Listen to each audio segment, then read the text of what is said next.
슬프다. 어찌 그리 금이 빛을 잃고 순금이 변질하였으며 성소의 돌들이 거리 어귀마다 쏟아졌는고. 순금에 비할 만큼 보배로운 시온의 아들들이 어찌 그리 토기장이가 만든 질 항아리같이 여김이 되었는고. 들깨들도 젖을 주어 그들의 새끼를 먹이나 딸 내 백성은 잔인하여 마치 광야의 타조 같도다.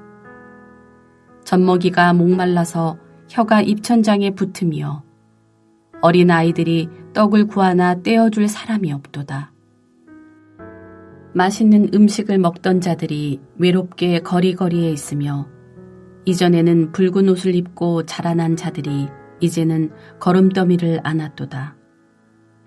전에 소돔이 사람의 손을 대지 아니하였는데도 순식간에 무너지더니 이제는 딸 내 백성의 죄가 소돔의 죄악보다 무겁도다.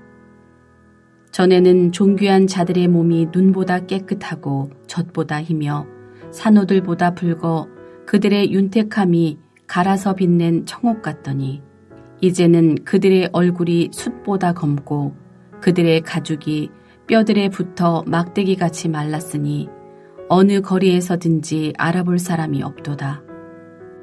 칼에 죽은 자들이 줄여 죽은 자들보다 나음은 토지 소산이 끊어짐으로 그들은 찔림받은 자들처럼 점점 쇠약하여 가미로다. 딸 내 백성이 멸망할 때에 자비로운 부녀들이 자기들의 손으로 자기들의 자녀들을 삶아 먹었도다. 4장에서 예레미야는 1장부터 3장까지의 내용을 다시 압축 요약을 하고 있습니다. 시온의 과거 영광과 대조하면서 현재의 상태가 얼마나 비참한지를 보여주고 있는 것입니다. 최고의 위치에 올라갔다가 최저 밑바닥으로 떨어져서 얼마나 비참한지를 그 충격을 고스란히 전하고 있습니다. 성전을 장식했던 금빛이 변질되어 이제는 거무튀틱한 상태가 된 성전은 돌무더기로 쌓여 있습니다. 바벨론 군대가 성전을 불사르고 성전의 녹기둥과 녹그릇을 다 가져가고 금으로 된 것은 다 벗겨서 가져갔기 때문입니다. 순금에 비할 만큼 고귀했던 시온의 자녀들은 토기장이가 만든 질 항아리처럼 대우를 받고 있는 상황입니다. 그런 후에 3절부터 10절까지는 바벨론 군대에 의해 폐허가 된 성 안에서 기근과 기아를 겪는 참혹한 현실을 비유적으로 묘사하고 있습니다. 들판에 사는 들깨들은 떼를 지어 다니며 동물의 시체를 뜯어먹는데 주로 황폐한 성읍에서 살아갑니다. 그런데 이런 들깨조차도 자신들의 새끼를 먹이는데 딸 내 백성은 들깨만도 못한 참혹한 상황에 직면하여 사막의 타조처럼 살아가고 있다고 말하고 있습니다. 욥기 39장을 보면 타조에 대해 이렇게 묘사합니다. 타조는 알을 낳으면 땅바닥에 버려두는데 흙이 그 알을 따스하게 해주기 때문이다. 그러나 그 알이 발에 밟혀서 깨어질 수 있음을 알지 못한다. 타조가 이렇게 알을 거칠게 다루는 것은 하나님이 타조를 어리석은 짐승으로 만들고 지혜를 주지 않았기 때문이라고 설명합니다. 그러므로 예루살렘의 주민들은 타조처럼 자기 자식을 굶주림에 방치하고 있다는 것을 비유적으로 표현하고 있는 것입니다. 갈증과 허기에 죽어가는 아이들에게 그 어느 누구도 음식을 제공할 수 없는 극단적 상황이 지금 예루살렘 성에서 펼쳐지고 있는 것입니다. 한때 맛있는 음식을 먹었던 자들과 붉은 옷을 입고 자라난 자들 역시 거리에서 떨고 있고 거름더미 속에서 살아가고 있습니다. 맛있는 음식이나 색깔이 있는 옷은 왕족이나 귀족과 같이 부유한 자들이 누리고 소유하는 것들입니다. 그들조차도 지금은 어떤 형편에 있습니까? 황폐한 거리와 쓰레기가 나뒹구는 곳에 앉아 있다는 것입니다. 과거에 화롭게 살던 그 영광은 완전히 사라진 것입니다. 이런 일이 일어난 이유에 대해 예레미야는 예루살렘의 죄악이 소돔의 죄악보다 더 심각했기 때문이라고 말합니다. 소돔은 손대지 않았어도 한순간에 무너졌지만 예루살렘을 무너뜨리는 일에 있어서는 하나님이 그 손을 거두지 않으심으로 무너졌기 때문입니다. 부유한 자들뿐만 아니라 또한 존귀한 자들, 즉 몸이 눈보다 깨끗하고 젖보다 희며 살갗이 산호보다 붉고 몸매는 청옥처럼 아름다웠던 자들도 지금 어떻게 되었습니까? 얼굴이 숯보다 검고 피부는 뼈들에 붙어 막대기같이 말라버렸습니다. 거리에서 그들을 제대로 알아보지 못할 정도입니다. 성 안에 덮친 굶주림과 목마름에 대해 그 누구도 예외 없이 덮쳐서 처참한 몰골이 된 것입니다. 성 안에 덮친 기근으로 인해 차라리 칼에 죽은 자들이 기근으로 줄여 죽는 자들보다 훨씬 더 낫다고 말할 정도입니다. 먹을 것이 끊어지고 칼에 죽듯 서서히 죽어가면서 결국에는 그 자비로운 어머니들조차도 자기 손으로 자기 자녀들을 삶아먹는 비극적 상황이 만들어지고 있기 때문입니다. 이 모든 일은 바벨론에게 항복을 하라고 그렇게 이야기를 수없이 했지만 끝까지 고집을 피우고 자기 방식, 자기 길을 걸어갔기에 일어난 일입니다. 하나님이 미리 예고를 안 하신 것이 아닙니다.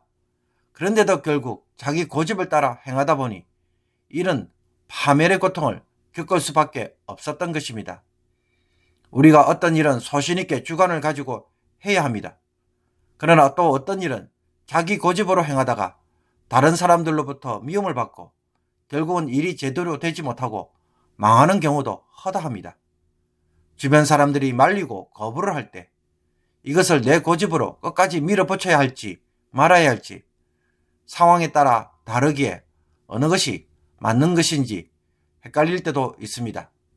심지어 많은 사람의 이익을 도모하는 일이 도리어 사람의 생각을 따라가는 일로 평가되어 책망을 받는 경우도 발생합니다.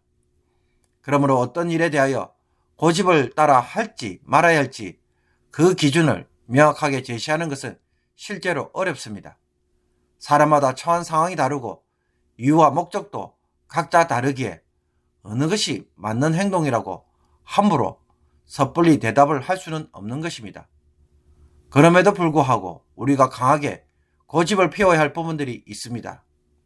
윤리적인 문제들, 하나님이 명확하게 하신 말씀들, 혹은 성경이 금하고 있는 사실에 대해서는 타협의 여지가 없는 것들입니다. 즉 바르게 세워져야 할 것들에 대해서는 굽히지 않는 고집이 있어야 하는 것입니다. 그것을 제외하고는 우리는 윤리적이고 다른 사람들에게도 유익이 되는 것을 고집하는 것이 지혜로운 판단일 것입니다.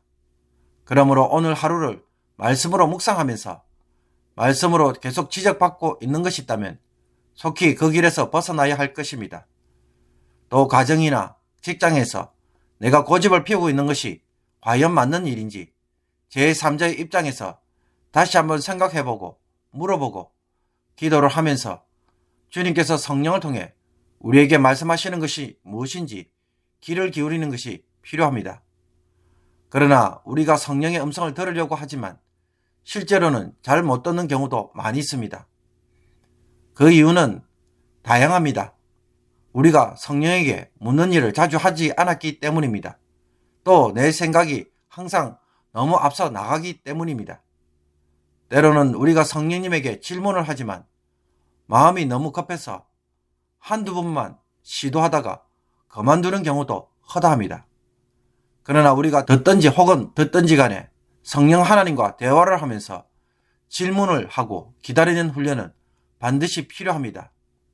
여기에 우리가 길들여지지 않았기에 항상 마음이 너무 급한 것입니다. 한두 번이라도 성령께서 주시는 음성을 듣고 그것을 통해 순종하다 보면 우리는 자기 고집이 아닌 성령이 원하시는 삶으로 바뀌게 될 것입니다. 이것이 우리에게 중요한 성도의 삶입니다. 비록 말씀대로 자기 고집을 피우지 않고 성령에게 맡기며 기도를 하지만 아무것도 듣지 못하고 느끼지 못하는 경우에도 이렇게 하는 것 자체가 성도에게는 매우 중요한 순종입니다.